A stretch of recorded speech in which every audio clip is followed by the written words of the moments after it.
Saudari dan saudara yang terkasih,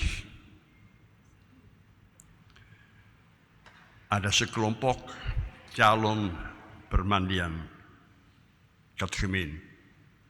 Ditanya kepada mereka, apa sebabnya kalian sebenarnya pengen dibaptis? Jawabannya macam-macam, berbeda-beda. Ada yang mengatakan, saya mau dibaptis supaya saya mempunyai bukti dan surat permandian yang diperlukan oleh pemerintah, yang diperlukan untuk mendapat KTP, kan orang Indonesia harus mempunyai suatu agama. Untuk memenuhi tuntutan itu, saya pengen dibaptis. Yang lain mengatakan, saya pengen dibaptis karena calon istri saya sudah beragama Katolik. Daripada kita berbeda-beda, saya nurut saja sama istri saya. Maka tolong jangan panjang-panjang les agama, pengen cepat dibaptis. Ada lagi yang mengatakan, saya pengen dibaptis supaya nanti kalau Tuhan memanggil saya, upacara penguburan bisa secara Katolik. Dan saya bisa dikuburkan secara Katolik. Ada lagi yang mengatakan, mumpung anak-anak saya semua sudah beragama Katolik, maka saya juga ikut saja sama anak-anak saya. Mereka lihat itu, bahwa jawaban mereka kurang berkenan di hati saya. Saya menggelengkan ke kepala. Kurang setuju. Kalau itu menjadi alasan saya pengen dibaptis,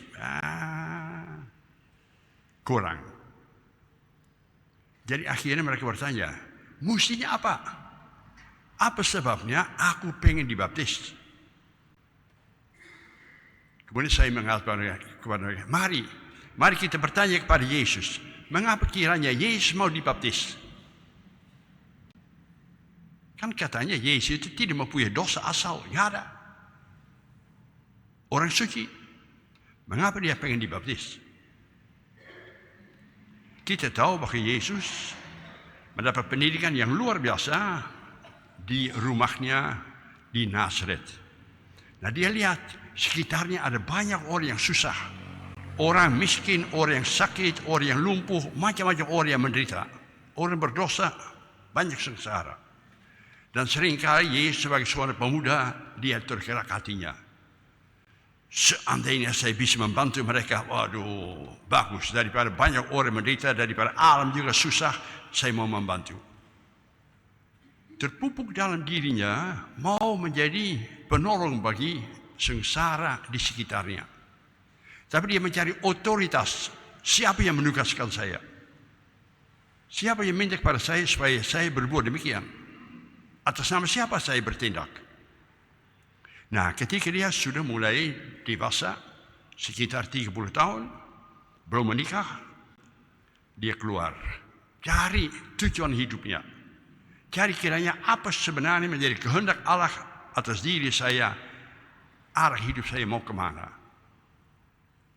Kebetulan dia mendengar saudaranya, keponakannya, Yohanes lagi mempermandikan.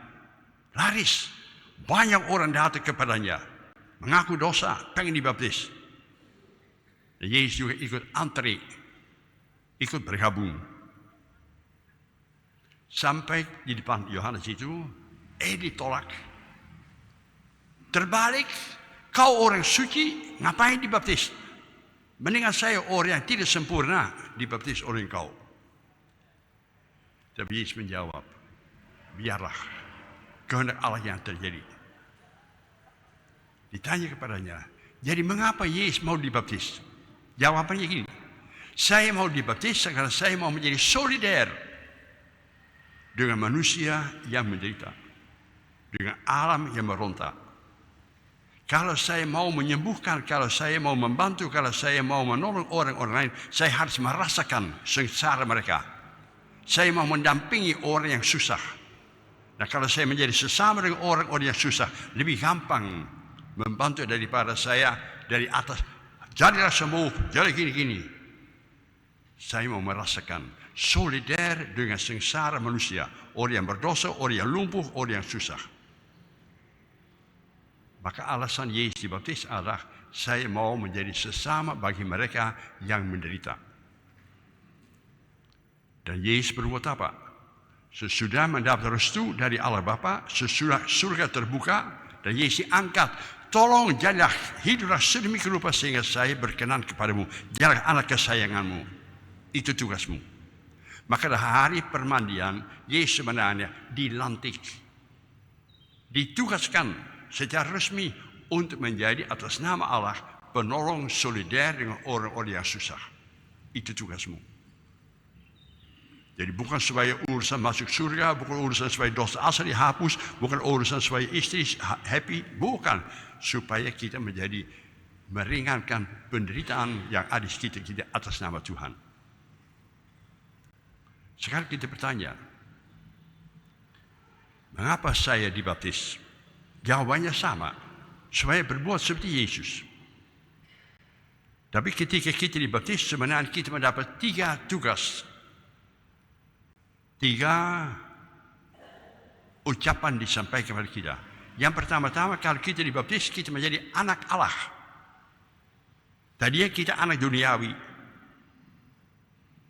Pada hari dibaptis, air mengalir, kau menjadi anak Allah. Artinya apa? Artinya supaya kita berbuat seperti Allah. Allah itu pribadi yang mencintai kita. Allah itu yang peduli pada hidup manusia. Allah itu yang selalu mau menolong manusia yang susah. Hendaklah menjadi anak Allah itu bukan gelar. Anak Allah bukan tugas. Hiduplah sedemikian rupa sehingga Allah itu berkenan kepada cara hidupmu. Yang kedua, kalau kita dibaptis, katanya kita menjadi warga surgawi. Bukan lagi warga duniawi, warga surgawi. Artinya apa? Bahwa kita mendapat tugas untuk ikut mengubah dunia kita menjadi surga. Di mana kita melihat ketidakadilan, di mana kita melihat bahwa dunia kita dirampok, di mana kita melihat egoisme atau korupsi, kita nolak. Itu mensengsarakan orang lain. Kita mau menciptakan bersama-sama dunia menjadi surga. Allah beserta kita, kehendaknya terjadi. Dan yang ketiga, kalau kita dibaptis, kita sebenarnya menjadi warga gereja. Artinya apa? Saya sadar tugas yang begitu beratnya tak mungkin saya laksanakan seorang diri. Maka saya mau bergabung. Bergabung dengan orang-orang yang merasa terpanggil yang sama. Bersama dengan orang-orang lain, bersama dengan umat Katolik, saya berjuang supaya sengsara di dunia ini berkurang, supaya alam semesta bisa hidup kembali menjadi bahagia bagi kita sekalian. Maka kalau kita dibaptis, sesudah mempersiapkan diri, kita mendapat tugas. Tugas itu, tujuan hidup kita adalah meringankan segala sengsara yang kita alami dalam kehidupan sehari-hari. Kalau melihat orang yang susah, berhenti. Sama seperti Yesus. Janganlah orang-orang yang susah. Kalau melihat sampah di dunia, ambillah supaya dunia kita menjadi bersih dan indah, enak dihuni oleh semua orang. Jangan cuek. Jangan hanya pada hari Minggu rajin ke gereja. Jangan hanya rajin membaca kitab suci. Terungkap dalam perbuatan-perbuatan. Tugas kita berat. Maka berkat Allah pasti harus membantu kita. Maka Allah itu dari atas mengutus Roh Kudus kepada kita. Supaya kita kuat melaksanakan tugas membantu Allah mengubah dunia menjadi surga, tempat enak dihuni oleh kita sekalian. Mari kita merenungkan bersama-sama tujuan dan janji permanian kita. Semoga demikian.